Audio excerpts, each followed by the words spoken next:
Olá, meus amigos, sejam muito bem-vindos ao meu canal. Eu sou Antônio Sanches e vamos para mais um vídeo de teoria geral do processo.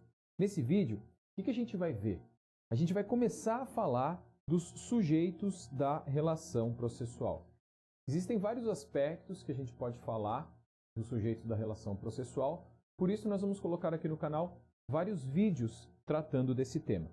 Nesse primeiro vídeo, eu vou falar com vocês sobre os sujeitos técnicos do processo, aqueles que têm formação jurídica e atuam, seja julgando, presidindo a relação processual e julgando, no caso dos magistrados, seja postulando em juízo, aqueles que têm capacidade postulatória. Temos aí o Ministério Público e a advocacia.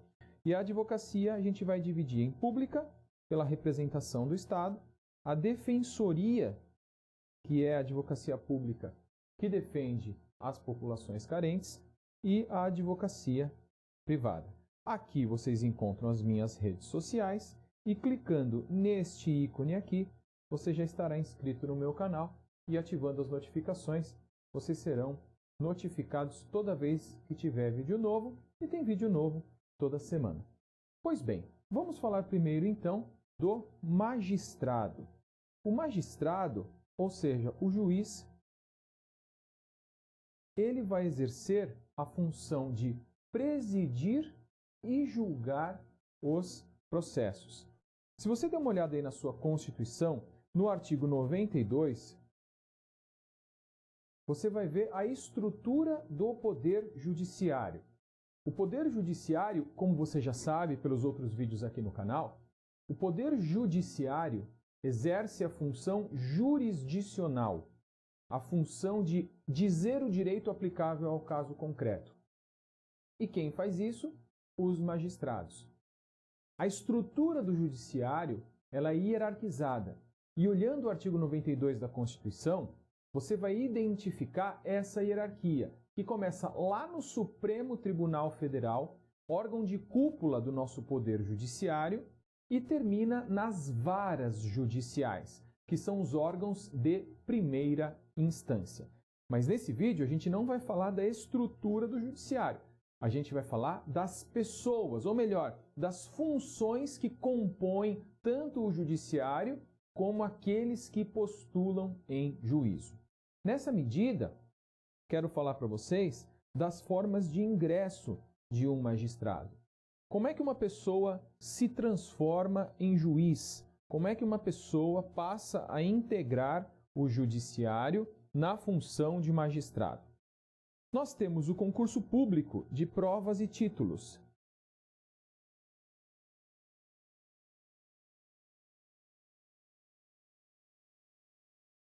O concurso público é a forma mais usual de ingresso do magistrado na carreira. Então, conclui a faculdade de Direito, passa por 3 anos de experiência jurídica, presta um concurso e se transforma em juiz de direito e assume o cargo de juiz de direito. Na avassaladora maioria dos casos, o provimento do cargo de juiz, o ingresso na carreira da magistratura, se dá por meio de concurso público. Vocês que estão assistindo podem ser que queiram ser juízas e juízes de direito e já tenham visto aí na internet os concursos públicos para isso. Sempre tem concurso público para juiz, porque nós temos 27 unidades federativas com tribunais estaduais, incluído aí o Tribunal do Distrito Federal. Nós temos 5 tribunais regionais federais, então nós temos também os concursos para juízes federais. Nós temos os tribunais do trabalho, concurso para juiz do trabalho.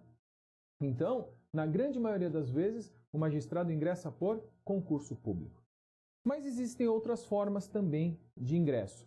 Nós temos o quinto constitucional. Por óbvio, se tem esse nome, é porque está previsto na Constituição. Só que o quinto constitucional, ele se aplica aos tribunais. E ele tem esse nome justamente porque 1/5, ou seja, 20% dos membros dos tribunais, ou seja, dos desembargadores, não são compostos, esses 20%, por juízes que prestaram concurso, que foram sendo promovidos até serem promovidos ao cargo de desembargador. 20% são indicados, ora pela advocacia, pela OAB, ora pelo Ministério Público. Então, é um advogado com experiência que preencha determinados requisitos, ele passa por um processo de seleção na OAB, é elaborada uma lista com 6 nomes, uma lista sêxtupla. Essa lista sêxtupla é encaminhada ao tribunal, que reduz essa lista para 3. Então, a lista sêxtupla se transforma numa lista tríplice no tribunal. E desses 3, dentre esses 3, um será nomeado desembargador. Ele é indicado pelo chefe do executivo. Então, aí nós temos uma nova forma de ingresso, o 5º constitucional. Ora pelo Ministério Público, ora pela advocacia. Só que isso não acontece para as varas, isso acontece para os tribunais. Okay? A gente vai voltar a falar do membro do tribunal que ingressou pelo 5º constitucional. Mas também nós temos uma outra forma de ingresso, que é a indicação pelo chefe do executivo. O melhor exemplo que nós temos é o Supremo Tribunal Federal. O Supremo Tribunal Federal, ele é composto por 11 ministros. São magistrados, mas a Constituição estabelece que os magistrados do Supremo Tribunal Federal e dos demais tribunais superiores recebem a designação de ministro. No Supremo Tribunal Federal, os 11 são indicados pelo presidente da República. Eles passam por uma sabatina pelo legislativo, uma sessão de perguntas, uma sessão de entrevistas, porém, a indicação é do chefe do executivo. E aí, para esses 11 do Supremo Tribunal Federal, não há necessidade que sejam juízes de carreira, membros do Ministério Público ou até mesmo advogados. Porque o que a Constituição exige para que alguém se candidate a ser indicado, para que alguém seja elegível a ser indicado para ministro do Supremo Tribunal Federal, é ter 35 anos ou mais e ter notório saber jurídico e reputação ilibada. São os termos da Constituição. Notório saber jurídico. É claro que subentende-se, dentro da ideia de notório saber jurídico, que tenha a formação em direito. Mas a história do Brasil já tem exemplos, história mais não tão recente do Brasil, tem exemplos de membros do Supremo Tribunal Federal que não eram formados em direito. Porque a Constituição não exige formação em direito, graduação em direito. Para alguém prestar concurso para juiz, precisa ter graduação em direito. Para alguém entrar pelo 5º constitucional no tribunal, precisa ter graduação em direito. Por quê? Pelo 5º constitucional entram membros do Ministério Público e advogados. Para você ser membro do Ministério Público ou advogado, você precisa ter formação em direito. Para ser advogado, tem que ser formado em direito e ter passado no exame da OAB. Para ser membro do Ministério Público, tem que ter formação de direito, tem que ter passado no concurso para o Ministério Público, seja promotor ou procurador, como a gente vai falar daqui a pouquinho. Então, o 5º constitucional, ele será também preenchido por pessoas que têm formação em direito. Mas a Constituição não exige para o Supremo Tribunal Federal. Eis então as 3 formas de ingresso na carreira de magistrado, na função de magistrado. Como eu estava falando para vocês, o magistrado, ele julga, ele preside o processo e ele julga, ele decide. E para ele decidir, o ordenamento tem que dar para ele ferramentas que permitam a ele exercer a função dele sem qualquer pressão, sem qualquer influência. E a Constituição estabelece mecanismos para isso. São as garantias e as vedações. são garantias colocadas ao magistrado e proibições colocadas ao magistrado. Vamos dar uma olhada, então, nessas garantias e vedações. Primeiro, as garantias. A primeira delas é a vitaliciedade. Vitaliciedade é parecida com a estabilidade do funcionário público. O magistrado é um funcionário público. O funcionário público tem a estabilidade. Aqui, a vitaliciedade é um pouquinho mais forte. Lá na estabilidade, que os funcionários públicos em geral têm, eles não podem ser demitidos sem que haja processo administrativo. Para os magistrados é um pouco mais forte. O magistrado ele não pode ser demitido sem que haja sentença judicial transitada em julgado. Não basta o processo administrativo, precisa da sentença judicial. Essa vitaliciedade ela é adquirida após 2 anos de efetivo exercício. Só que quem adquire a vitaliciedade após 2 anos de efetivo exercício é aquele magistrado que ingressou para o concurso. Ele prestou concurso, passou, assumiu a função de juiz e 2 anos depois ele é vitaliciado. Mas como você acabou de ver, nós temos 2 outras formas de ingresso, quais sejam o 5º constitucional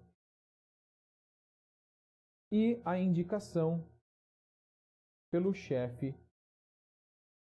do executivo.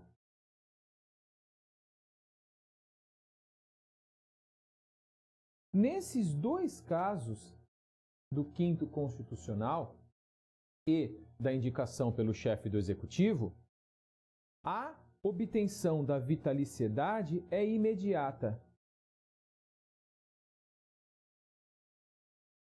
Então, no momento em que o desembargador toma posse, tendo entrado pelo 5º constitucional, no momento em que o ministro toma posse, tendo entrado por indicação do chefe do executivo, ele imediatamente adquire a vitaliciedade. Ok? Vitaliciedade, então, essa força a mais em relação à estabilidade. Pela vitaliciedade, só pode ser demitido por sentença judicial transitada em julgado. Temos também a inamovibilidade. A inamovibilidade é a manutenção no local onde trabalha. Então, o magistrado, se ele não quiser, ele não é transferido. Ele pode se aposentar naquele órgão jurisdicional em que ele exerce a função dele. Quando o magistrado que prestou o concurso ingressou, ele ingressa como juiz substituto. Como o próprio nome diz, ele vai substituir outros magistrados. Ficam de férias, de licença e assim por diante.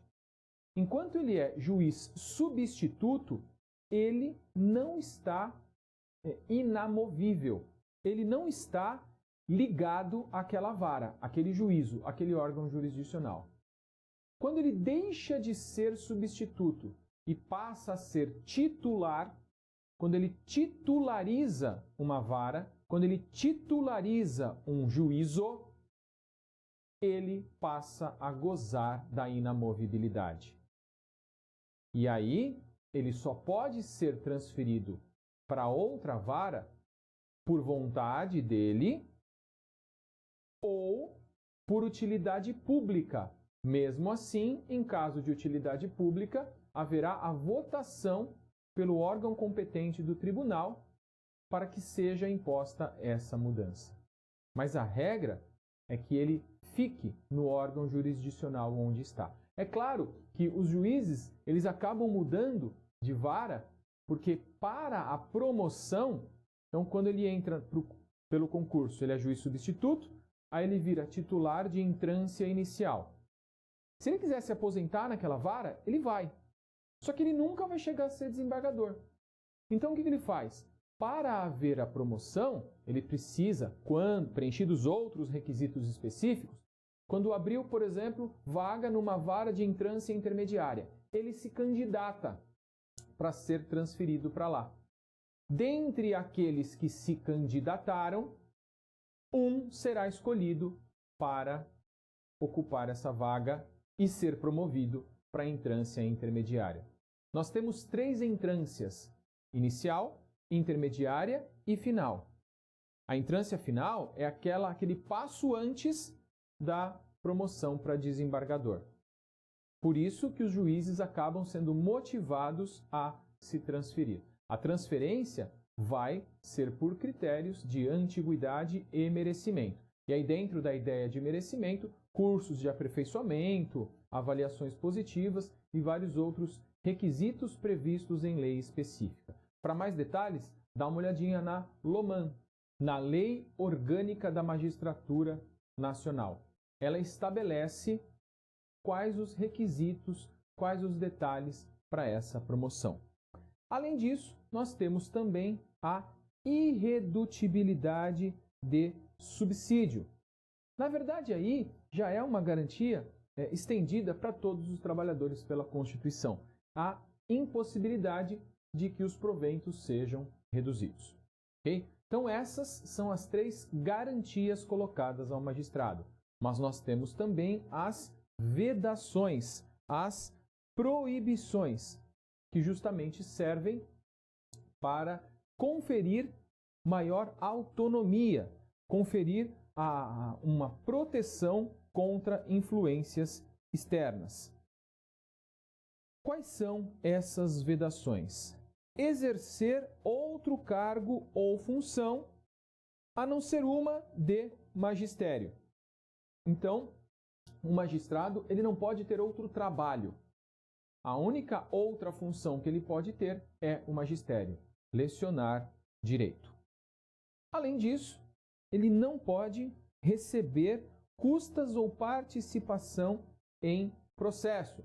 Por óbvio, porque senão o que a gente teria é uma possibilidade de o magistrado ser tendencioso para aquele que está financiando o processo. Por isso é proibido receber custas do processo.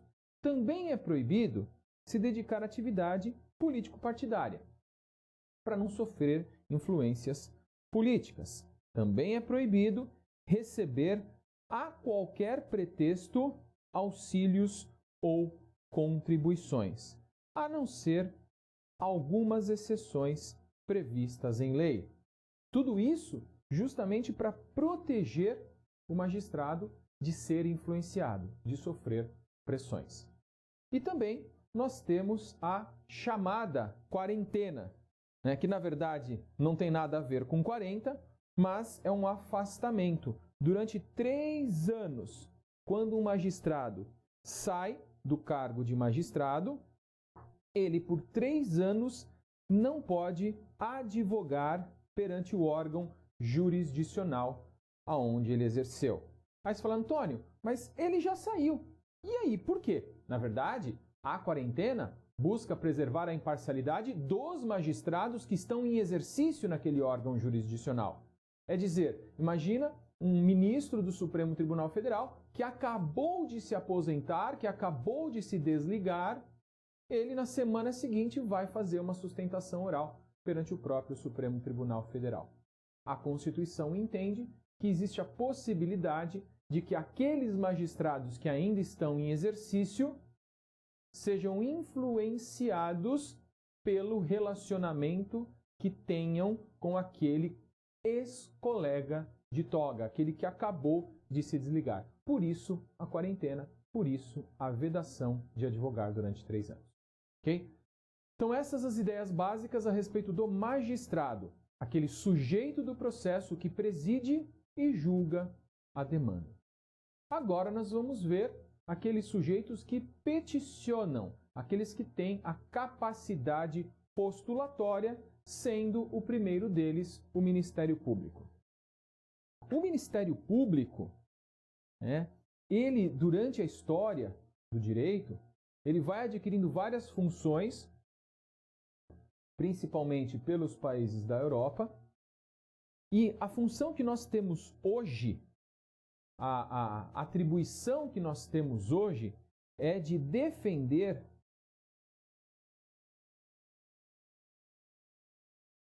a sociedade. Ele não defende uma pessoa isoladamente. Ele não defende o poder público. Ele defende a sociedade, nas mais variadas esferas, nas mais variadas circunstâncias. Para deixar bem claro isso, a Constituição estabelece as funções institucionais do Ministério Público. E é essa que nós vamos ver agora. Todo mundo, quando fala em promotor, todo mundo pensa, é aquele que acusa, é o acusador, etc. e tal. Por que isso? Porque uma função muito importante e que ocupa um grande espectro da atuação do membro do Ministério Público é, efetivamente, promover a ação penal. Para você que gosta de direito penal, você sabe que a ação penal tem uma subdivisão em pública e privada. A ação penal privada, ela é proposta pela vítima. O Ministério Público, ele promove a ação penal pública e ele promove privativamente. Ou seja, a ele cabe até mesmo decidir se vai ou não propor ação penal pública, ou seja, se vai ou não denunciar aquele indiciado. Indiciado vem lá no inquérito policial e o Ministério Público, lendo o inquérito, presentes os requisitos que o Código de Processo Penal estabelece, ele vai denunciar ou não. Se ele entender por não denunciar, se ele entender por requerer o arquivamento do inquérito policial, o inquérito policial vai ser arquivado. Claro, tem o artigo 28 do Código de Processo Penal que estabelece um procedimento para isso, caso o magistrado entenda que não seja o caso de arquivamento. Vai lá para o procurador-geral. Agora, se o procurador-geral mantiver o posicionamento de arquivamento, não há o que o magistrado possa fazer, o inquérito será arquivado. Porque é uma função privativa do Ministério Público. De novo, se você gosta de direito processual penal, você também já sabe que na inércia do Ministério Público, ou seja, o inquérito policial chegou e o membro do Ministério Público nem denunciou, nem pediu arquivamento, ele ficou parado, aí é possível a propositura da ação penal privada subsidiária da pública, mas é exceção. E é para caso de inércia do Ministério Público, e não para o caso de o Ministério Público promover o arquivamento do inquérito. Mas não é só isso, existem muitas outras funções institucionais constitucionalmente atribuídas ao MP. Vejamos, promover o inquérito civil e a ação civil pública, a famosa ACP da Lei 7347 de 85. É uma lei muito interessante que vai estabelecer a atuação do Ministério Público num processo civil, numa ação civil. Para defender o quê? Está aqui, ó, patrimônio público, patrimônio social, meio ambiente, interesses difusos e coletivos. Aí você vai falar assim, mas Antônio, está muito difícil saber o que são os interesses difusos e coletivos.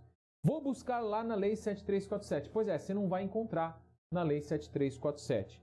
O conceito de direitos difusos e coletivos veio a ser positivado 5 anos depois, pelo Código de Defesa do Consumidor.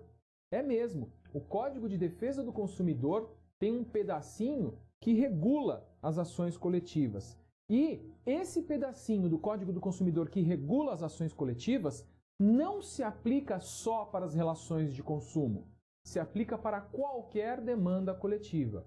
Então, o que nós podemos dizer é que a 7347 de 85, a Lei da Ação Civil Pública e o Código do Consumidor, naquele pedaço que trata das ações coletivas, essas duas leis formam um microsistema para regular as ações dessa natureza. E o artigo 81 do Código de Defesa do Consumidor nos diz o que são esses direitos difusos e coletivos. Depois você vai dar uma olhada lá. Continuando também, nós temos a função de promover a ação de inconstitucionalidade, a ADIM, perante os órgãos jurisdicionais competentes, ou a ação de a representação para intervenção da União e dos Estados.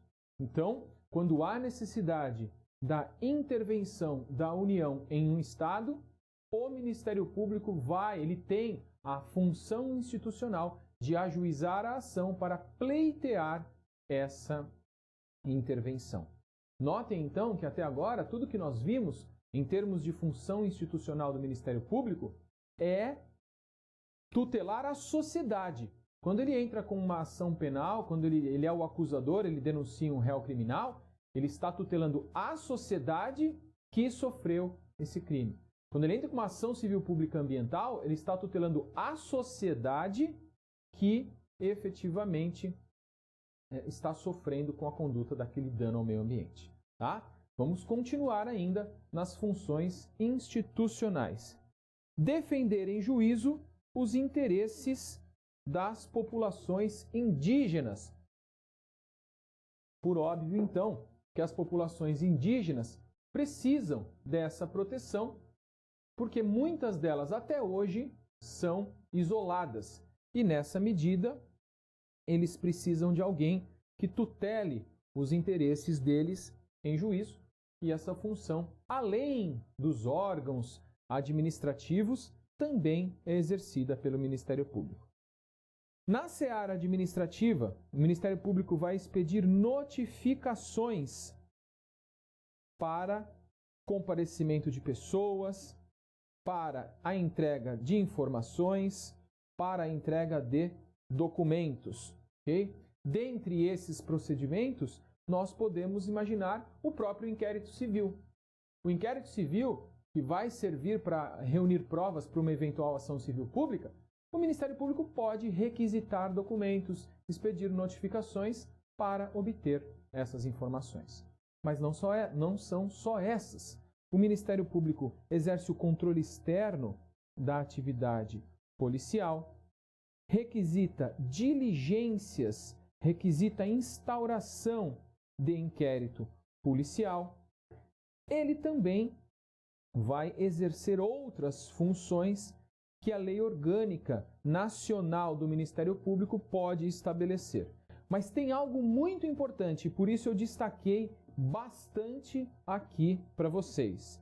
É proibido ao Ministério Público fazer a representação em juízo e a consultoria jurídica das entidades públicas. Mas fala assim, Antônio, por que a Constituição se preocupou com isso?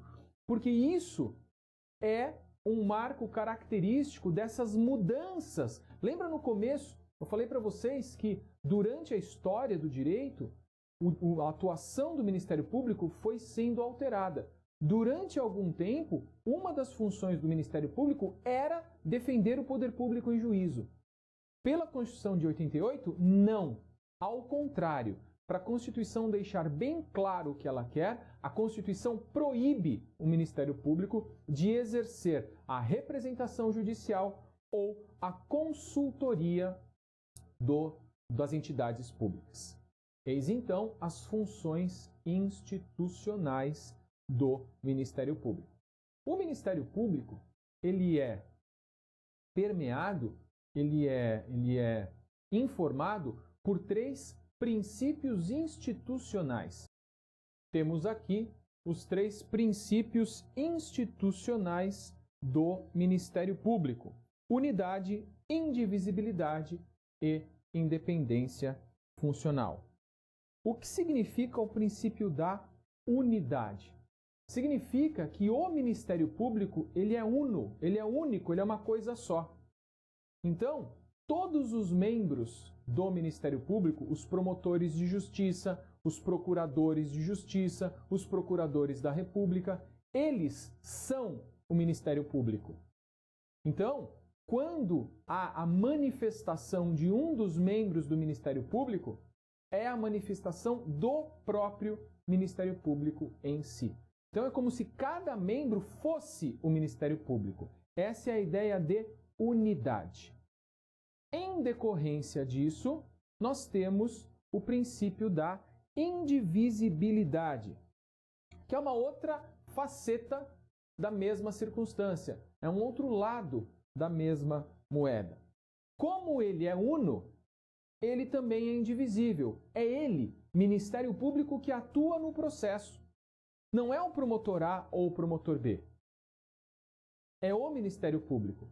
Então, se determinado promotor está atuando num processo, a esse promotor é transferido de promotoria e outro vem, o outro promotor continua atuando no processo normalmente, porque não é o promotor, é o Ministério Público que está atuando no processo. Por isso, princípio da indivisibilidade. E para que exista uma atuação firme, uma atuação forte e segundo os princípios tanto do Ministério Público como daquele membro que está atuando, nós temos o princípio da independência funcional. O princípio da independência funcional, ele garante ao membro do Ministério Público liberdade de atuação segundo as suas convicções. Então, a posição do membro do Ministério Público atuando vai ser respeitada pela instituição. Não há uma hierarquia no que diz respeito ao entendimento técnico daquele membro do Ministério Público que está atuando no caso, por força do princípio da independência funcional que se aplica a cada um dos membros do Ministério Público. Ok? Vejamos então as garantias e vedações do Ministério Público. Aqui estão as garantias do Ministério Público. Vejam, meus amigos, que nós temos as mesmas garantias atribuídas aos magistrados: vitaliciedade, inamovibilidade e irredutibilidade de subsídio. Pelo mesmo motivo, as vedações também são idênticas. O membro do Ministério Público não pode exercer outra função a não ser de magistério, não pode receber custas ou participação em processo, não pode exercer atividade político-partidária, não pode receber auxílios ou contribuições, não pode exercer a advocacia. Essa vedação não é colocada pelo magistrado, para o magistrado, porque, por óbvio, a função do magistrado é presidir, não é postular em juízo. Já o Ministério Público postula em juízo. E aí poderia, eventualmente, surgir a dúvida a respeito da eventual possibilidade dele postular em juízo para além da função de membro do Ministério Público, e por isso a Constituição já proibiu. E também a quarentena também se aplica ao Ministério Público, com as devidas adaptações. Ou seja, o membro do Ministério Público, quando ele se desliga, ele não pode exercer a advocacia perante o órgão jurisdicional em que ele exercia o Ministério Público durante 3 anos. Justamente porque, pelo fato do Ministério Público, do membro do Ministério Público também ser um funcionário público, isso poderia gerar uma tendência para aquele magistrado perto do qual o membro do Ministério Público atuou. Porque os fóruns, eles têm as salas dos magistrados, os gabinetes, e têm os gabinetes do membro do Ministério Público. Ele está ali, ele convive. Então, se desligar do Ministério Público para advogar perante um órgão jurisdicional em relação ao qual aquele membro do Ministério Público atuou durante muitos anos, fazendo amizade às vezes, você pode ter uma influência da função jurisdicional. Para isso, a Constituição também estabelece a quarentena. Mas vejam que, em termos de garantias e vedações, a função de magistrado e de membro do Ministério Público são praticamente idênticas. Em termos de garantias e vedações, o magistrado preside e julga, o Ministério Público postula, defendendo os interesses da sociedade. E como que é organizado o Ministério Público? Temos uma primeira divisão, Ministério Público da União e Ministério Público dos Estados. Então, cada estado vai ter o seu Ministério Público. A União tem o MPU, que é subdividido em Ministério Público Federal, do Trabalho, Militar e do Distrito Federal. Okay? O Ministério Público Federal, o MPF, que tem lá os procuradores da República, ele atua nas causas de competência da Justiça Federal. Enquanto o membro do Ministério Público do Estado atua nas causas de competência da Justiça Estadual. Ok? Então aí nós temos o Ministério Público. É uma função permanente, essencial, a função jurisdicional, porque ele postula e o judiciário se submete à inércia da jurisdição. Só que ele não integra nem o executivo, nem o legislativo, nem o judiciário. Ele está deslocado dessa estrutura justamente para não sofrer influência. Não defende uma pessoa, defende a sociedade naquelas áreas institucionais de atuação que a Constituição estabelece. Ok? Vejamos agora os outros sujeitos postulantes. Nós temos aí a advocacia pública. O que a advocacia pública faz? Defende o poder público. Defende o poder público nas 3 esferas da federação. Nós temos a AGU, que é a Advocacia Geral da União, que defende, nas mais variadas circunstâncias, a União. Tanto defende como presta consultoria. E aí nós temos as procuradorias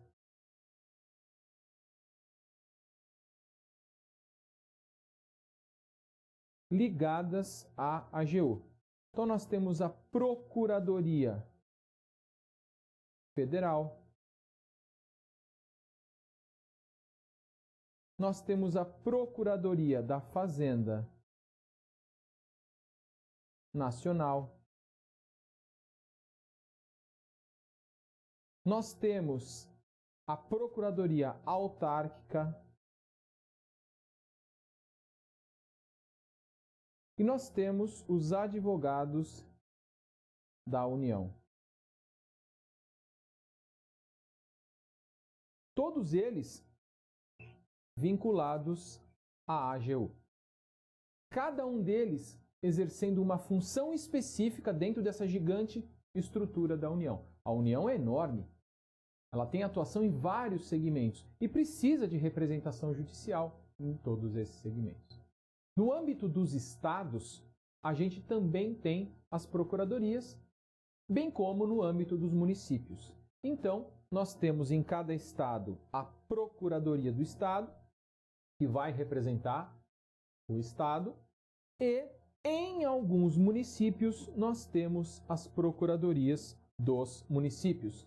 Não são todos os municípios que têm procuradoria, porque alguns municípios são tão pequenos que o orçamento do município e as demandas do município não justificam sustentar uma procuradoria.